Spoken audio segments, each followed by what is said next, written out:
যুব কল্যাণ দপ্তর, যুব কল্যাণ এবং ক্রীড়া দপ্তর এবং আইএফএ যৌথভাবে আমরা একটা বড় ফুটবল টুর্নামেন্ট করছি।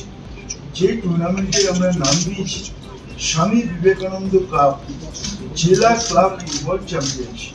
সেটা হলো এটার প্রাইজ মানি, যাতে ক্লাবরা এই টুর্নামেন্টটাকে সিরিয়াসলি নেয়। প্রত্যেকটা স্তরে কিন্তু প্রাইজ মানি রয়েছে এবং এই প্রাইজ মানির total amount is close two 50 lakh of rupees. মায়েরা এবং বোনেরা, মহিলা মহল নিয়ে আবার এসে গেছি তোমাদের বেলাদি।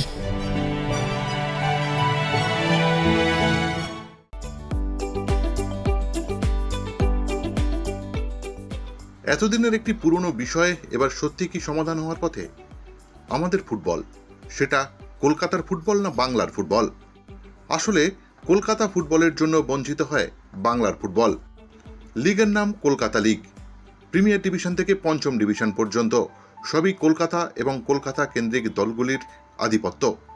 গোটা বাংলা জুড়ে ছড়িয়ে থাকা ফুটবলাররা আসেন কলকাতা লিগে খেলতে, কিন্তু জেলার দলগুলি যারা জেলা লিগে খেলে তারা কি কোনোভাবে উঠে আসে পাদপ্রদীপের আলোয়? না, আসে না। আর সে কারণেই এবার আসছে Swami Vivekananda club football championship. প্রসঙ্গত 1893 সালে জন্ম আইএফের, আর 1893 সালেই শিকাগো ধর্মসভায় ঐতিহাসিক বক্তব্য পেশ করে গোটা বিশ্বের নজর কেড়েছিলেন স্বামী বিবেকানন্দ। 133 বছরে এসে মিলে গেল যুব সমাজের অগ্রদূত মহাজ্ঞানী স্বামী বিবেকানন্দ এবং বাংলার ফুটবল নিয়ামক সংস্থা আইএফএ। রাজ্য ক্রীড়া ও যুব কল্যাণ দপ্তর এবং আইএফের উদ্যোগে আগামী 11 সেপ্টেম্বর থেকে শুরু হতে চলেছে Swami Vivekananda cup. New secretariat বিল্ডিংয়ে একথা ঘোষণা করলেন ক্রীড়ামন্ত্রী অরূপ বিশ্বাস।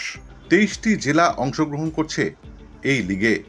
প্রতিটি জেলার 8টি করে দল খেলবে প্রাথমিক পর্যায়ে। এরপর জেলা চ্যাম্পিয়ন এবং রানার্স দলগুলিকে নিয়ে 8টি জোনে ভাগ করা হবে এই লিগ। সেই 8টি জোনের চ্যাম্পিয়ন দল কোয়ার্টার ফাইনাল, সেমিফাইনাল এবং ফাইনাল খেলে বেঙ্গল চ্যাম্পিয়ন হবে। তবে কলকাতার 3 প্রধান এবং কলকাতা লিগের কোনো দল এই লিগে অংশগ্রহণ করতে পারবে না। শুধুমাত্র বেঙ্গল ফুটবল একাডেমিকে নেওয়া হচ্ছে এই লিগে, জানালেন মন্ত্রী অরূপ বিশ্বাস। বেলুড়ে স্বামীজি তৈরি বেলুড় মঠের নিজস্ব মাঠে 11 সেপ্টেম্বর এই প্রতিযোগিতার উদ্বোধন হবে। এই প্রতিযোগিতা চলবে 11 সেপ্টেম্বর 2025 থেকে মার্চ 2026 পর্যন্ত। প্রতিযোগিতা মোট খেলা হবে 390টা, 390 ম্যাচ হবে। আমাদের মূল উদ্দেশ্য, আমরা যখন চিৎকার করি যে বাংলার খেলোয়াড় নিতে হবে, বাংলার খেলোয়াড় নিতে হবে, আইএফও যখন সচেষ্ট হন, তখন আমাদের এই ফুটবল প্রতিযোগিতার মূল উদ্দেশ্যই হচ্ছে জেলা থেকে সেরা খেলোয়াড় তুলে আমাদের এই যে প্রিমিয়ার লিগ হোক, ফার্স্ট ডিভিশনে যারা খেলছেন ক্লাবগুলো, তাদের কাছে সেই খেলোয়াড়কে তুলে দেওয়া। মূলত প্রতিবার সন্ধানে স্বামীজিকে সামনে রেখে শিকাগো বক্তৃতার 133 বছর স্মরণে আমরা এই প্রতিযোগিতা করছি। বাংলার ফুটবলারের নাকি হাহাকার চলছে, আর সেই বিষয়ে সচেষ্ট আইএফএ।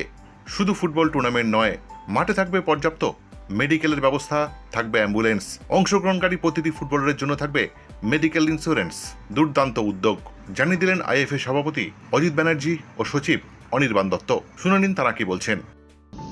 আমরা সেই ঘাটতিটা যাতে পূরণ হয়, যেটা বলছে তারা, হয়তো সেটা সঠিক ঘাটতি নয়, সেটা প্রমাণ দেওয়ার জন্য আমরা জেলা স্তরে সমস্ত জেলাকে নিয়ে এবং জেলাকে প্রাধান্য দিয়ে এই ফুটবল টুর্নামেন্টটা আমরা করতে যাচ্ছি।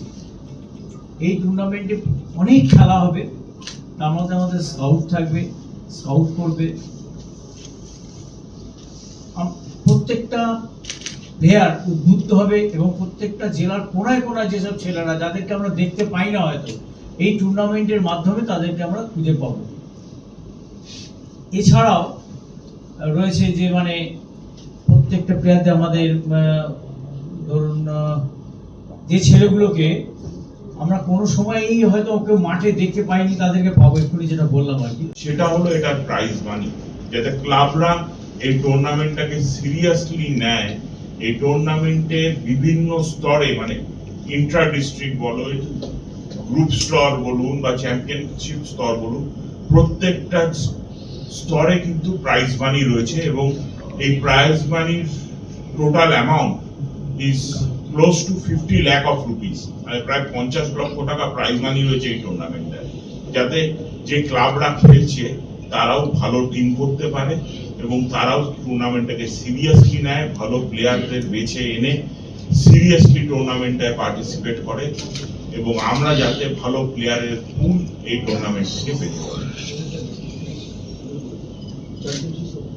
চ্যাম্পিয়নশিপ হলো 5 লক্ষ টাকা, রানার্স হলো 3 লক্ষ টাকা, এরপরে কোয়ার্টার ফাইনালে প্রাইজ মানি থাকবে, সেমিফাইনালে প্রাইজ মানি থাকবে, গ্রুপ লেভেলে প্রাইজ মানি থাকবে, ডিস্ট্রিক্ট লেভেলে প্রাইজ মানি থাকবে, সবটা মিলিয়ে প্রায় 50 লক্ষ টাকা প্রাইজ মানি রয়েছে।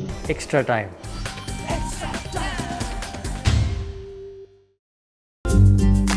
লেটেস্ট নিউজ আর এক্সক্লুসিভ ভিডিওর সঙ্গে আপডেট থাকতে এখনই সাবস্ক্রাইব করুন আমাদের ইউটিউব চ্যানেল। বেল আইকনে ক্লিক করতে ভুলবেন না যেন।